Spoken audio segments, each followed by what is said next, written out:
Hello' guys, নতুন বছৰৰ মোৰ প্ৰথমটো ব্লগ আৰু আৰম্ভণি কৰিছোঁ ডাইৰেক্ট কামাখ্যা মন্দিৰৰ পৰা।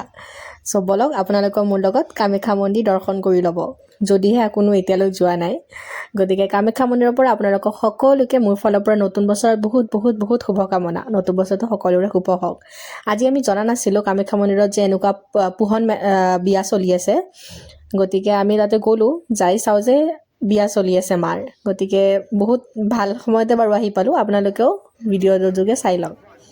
আমি ইয়াতে হেৰি কিনি ল'লোঁ, কি কয় পূজাৰ যে সামগ্ৰীবোৰ থাকে এইবোৰ কিনি ল'লোঁ।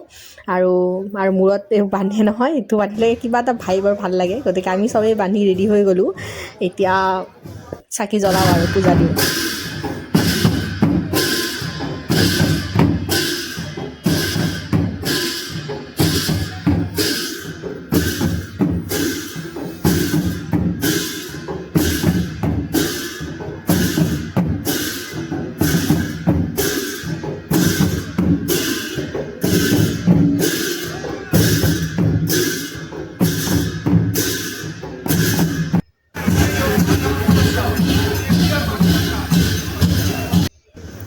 এয়া আমি গৈ আছোঁ চাকি জ্বলাবলৈ।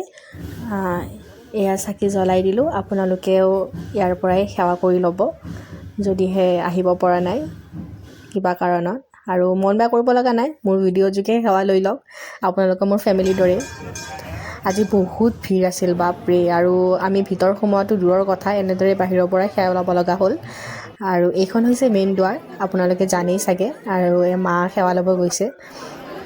এইফালে এবাৰ চাওক, মানুহ চাওক গাইজ, কিমান মানুহ হৈছিলে বাপৰে। আমিতো প্ৰসাদো খাব নাপালোঁ সেইদিনা। বাৰু দৰ্শনটো যে হ'ল সেয়াই বহুত ভাল লাগিল গৈ। ভাবি আছিলোঁ যাম বুলি, এয়া আমাৰ দৰ্শন হৈ গ'ল। আৰু এতিয়া আমি ওলাম আৰু কামাখ্যা মাই আমাৰ লগতে আপোনাৰ সকলোৰে মংগল কৰক। শুভ নৱবৰ্ষ।